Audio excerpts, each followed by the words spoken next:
My grandparents were married for over 60 years. And there was one secret that my grandfather always kept from my grandmother.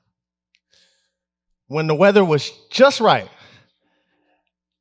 my grandfather during the summer afternoons would meander into the living room where my grandmother sat, and he'd tell her, "We're going out to the nursing home to volunteer."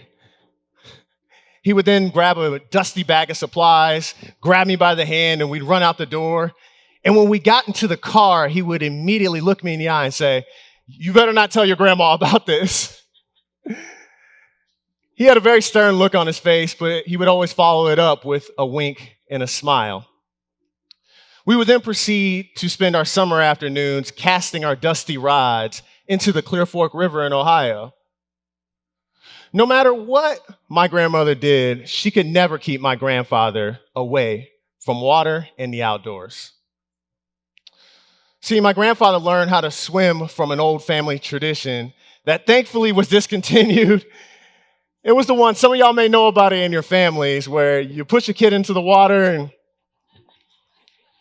they'll learn how to swim eventually, right? And he did. And his love of water and the outdoors carried him all the way into the treacherous waters of the Pacific, where he served as one of the first Black Navy frogmen during World War II.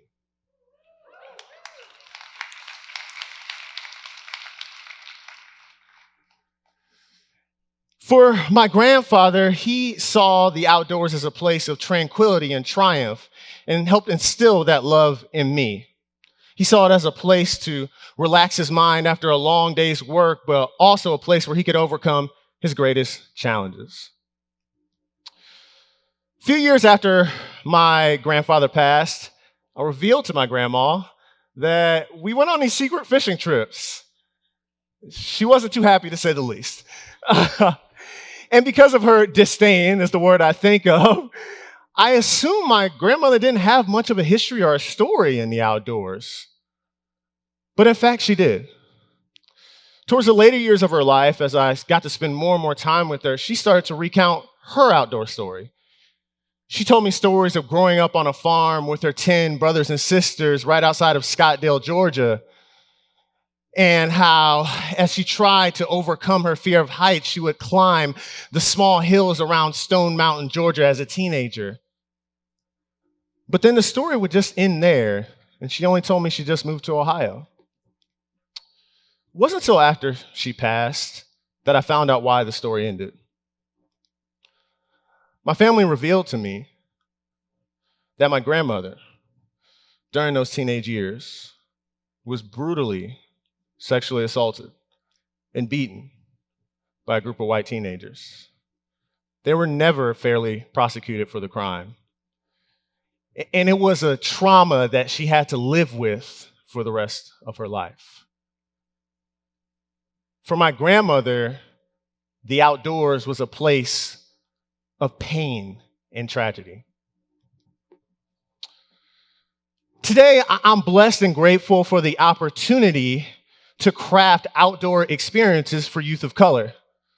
And as I reflect on their relationship to the outdoors, I think about how dichotomous that relationship is, but also at the same time, how emblematic it is of the greater relationship of many communities of color to nature here in the United States. I know for Black people and African Americans in our country, we have the prominent, profound legacy of Harriet Tubman, who hiked thousands of miles to free hundreds of slaves. We also have the legacy of the Buffalo Soldiers, who were some of America's first stewards of our national parks. But at the same time, we also have the brutal legacy of slavery and lynching. See, for many communities of color, it's both. It's both tragedy and triumph. And here in the United States, if we are to recolor the outdoors, we're going to have to acknowledge both of these truths. So, in case you haven't caught on, the outdoors isn't a very diverse place. It isn't. Nationally, across the United States, only 7% of national park participants identify as Black or African American. But what's even more astounding is here in our own state of Texas, only 1% of Texas state park participants identify as Black. To me, this is an urgent issue we've got to work together to solve.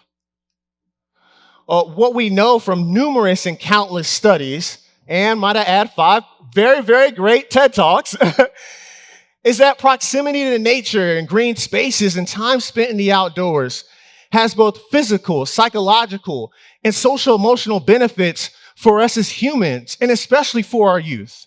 It's a vital experience that we need. But yet, in many communities of color, and especially in some Black circles, to be honest, the outdoors isn't a thing that Black people do. Why? Why is that? And is there a way we can work together to change that? So let me stop right here really quickly and acknowledge something to y'all. I did not get my degree in outdoor education. I am not a deep mountain outdoor guide. I haven't hiked the Pacific Trail. I haven't hiked the AT, the ACT. I honestly lose track of all the acronyms for the great trails we have across our country. I honestly spent the bulk of my adulthood as a high school teacher and educator. And in my observations, both as a teacher and as an instructional coach later, what I saw is that successful, impactful schools working with communities of color are able to incorporate the familial, cultural, and community capital of their students. They see their students and young people not as empty vessels, but as building blocks for knowledge. That discussion, that framework, that isn't happening in the outdoors. What we're not seeing enough of is the acknowledgement of these tragedies and triumphs, this pain, this joy that many communities of colors might be carrying with them into outdoor spaces. This is what in education we call relevancy.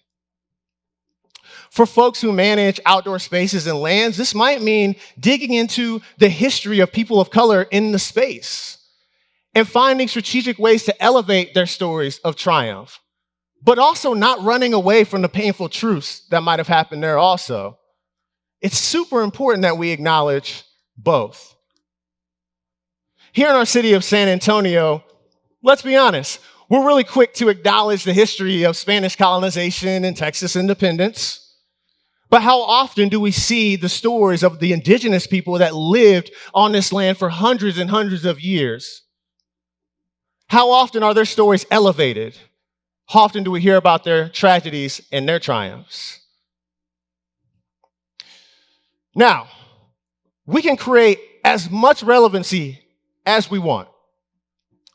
But if we don't have representation, those efforts are going to be in vain. Similar to outdoor participants, outdoor marketing and advertisements is not very diverse at all. In the prominent book, Black Faces, White Spaces, Dr. Caroline Finney took a deep examination of this. And what she found after looking through 4,000 magazine advertisements in a prominent outdoor magazine is that less than 3% featured African Americans. Similarly, if we were to be truthful, you can open up your social media feed and scroll down some of the pages of some outdoor brands. And you'd be surprised to find how there's still a lack of diversity in advertising. What I'm saying is this, is that in order for our young people in communities of color to see and understand that the outdoors could possibly be an inclusive space in place, they have to see themselves in marketing and advertisements. They also have to see leaders that look like them leading programs that might just understand a little bit of the tragedies and triumphs that they might carry with them to the outdoors. Relevancy, representation, triumph, tragedy, pain, joy. These are pieces we have to acknowledge and grapple with if we are to recolor the outdoors. And what I want to say is it's not going to be easy work. It's messy and complicated work. But if we are to move the needle on those numbers, we're going to have to grapple with those things. Now, the last piece I might add is a personal one. Honestly, and this is just a call to any fashion makers in the outdoor world, can we just do a better job making hiking boots a little bit more hip, urban, and relevant? I mean, I'm just letting you know, the kids that I work with, they are not running out to the store to buy the latest hiking boots. Trust me, it would make my job a lot easier. Every time I go to the outdoors, I feel thankful and blessed. Feel thankful because I realize that my ancestors enslaved here in the United States did not have the freedom to explore the outdoors. And one of my first experiences taking a group of young Black males to the outdoors in their first overnight camping experiences, we went on a night hike. Night hiking with Black youth is one of my favorite activities to do because I'm able to walk through the trails and look up at the stars, and I'm able to tell them we use those same stars to find our way to freedom. And in that moment when we were hiking and we got towards the end of our hike, we stopped in a circle and we reflected in that moment. And I was grateful to tell those young men as I looked them in the eye, I said, you know, as we sit under these stars, these same stars that our ancestors looked up at, you are your ancestors' wildest dreams. Now, I don't want to stand here and profess to know all the dreams of my ancestors, right? But what I can imagine for them is that their descendants, their grandkids, their great-grandkids, like those 5 young boys and myself, could look up at the beautiful stars at night. And they could look at them with freedom without feeling like there's going to be violent repercussions for them standing there. Similarly, I have a dream for the descendants that come after me, my grandkids and great-grandkids. My dream for them is this, and it's something we're going to have to work together to solve. My dream is that when they walk and go out into the beautiful, wild, amazing outdoor space, that the diversity of nature is also reflected by the people who are on its trails. Let's recolor the outdoors together. Thank you.